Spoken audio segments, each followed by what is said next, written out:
بسم اللہ الرحمن الرحیم۔ السلام علیکم۔ آپ دیکھ رہے ہیں یوٹیوب چینل عام سی باتیں۔ کرسی کے لیے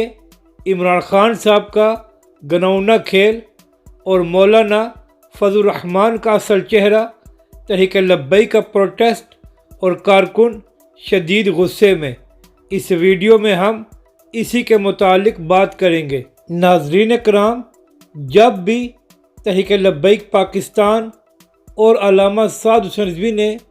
کوئی دھرنا دیا ہے، کوئی لانگ مارچ کیا ہے، اور یہاں تک کہ اگر تحریک لبیک پاکستان کوئی جلسہ بھی کرے تو عمران خان صاحب، ان کے وزراء اور پی ٹی آئی کے وہ کارکن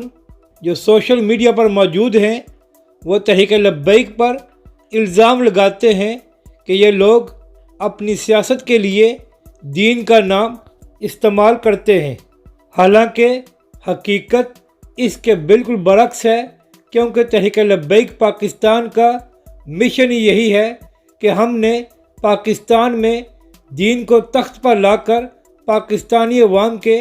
مسائل کو حل کرنا ہے۔ اور اگر حقیقتاً دیکھا جائے تو عمران خان صاحب اپنی سیاست کے لیے سب سے زیادہ مذہب کارڈ استعمال کرتے ہیں۔ گزشتہ 3 سالوں سے عمران خان صاحب کی حکومت نے عوام کو کچھ نہیں دیا، مگر ایک ہی بات کی ہے کہ جب بھی کوئی جلسہ ہوا ہے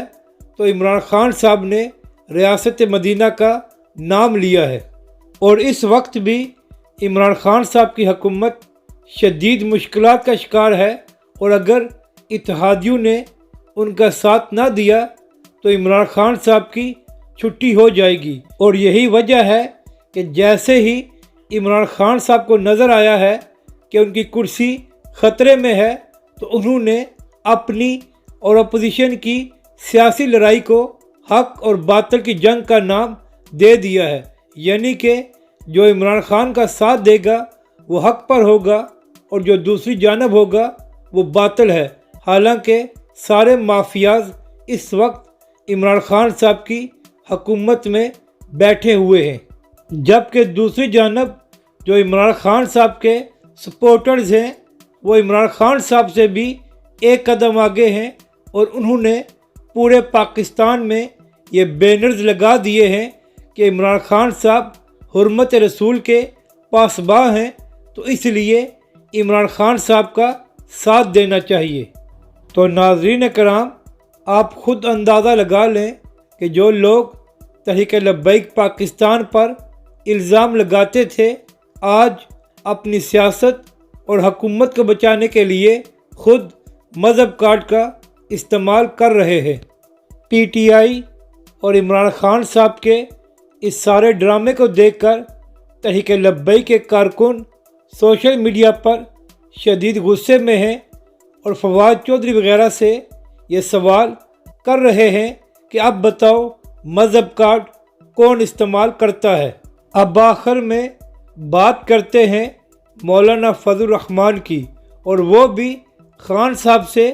کچھ کم نہیں ہیں۔ جب تحریک لبیک پاکستان اور علامہ سعد حسین رضوی ناموس رسالت کے لیے میدان میں آئے تھے تو اس وقت مولانا اور ان کی جماعت اندر چھپ گئی تھی، اور انہوں نے کوئی دھرنا یا لانگ مارچ نہیں دیا۔ اور اب جیسے ہی مولانا فضل الرحمان کو یہ نظر آیا ہے کہ عمران خان صاحب کی حکومت ختم ہو سکتی ہے اور آنے والی حکومت میں ان کو بھی کچھ مل سکتا ہے، تو مولانا فضل الرحمان کا لانگ مارچ اسلام آباد کی طرف چل پڑا ہے۔ تو اب پاکستانی عوام کو بھی آئندہ انتخابات میں یہ فیصلہ کرنا ہوگا کہ وہ تحریک لبیک پاکستان کا ساتھ دیتے ہیں، جن کا منشور ہے کہ ہم نے دین کو تخت پر لانا ہے، یا ہمیشہ کی طرح پھر انہی لوگوں کو ووٹ دیں گے جو پچھلے 30 سالوں سے اسلام کے نام پر ووٹ لے کر بیٹھے ہوئے ہیں۔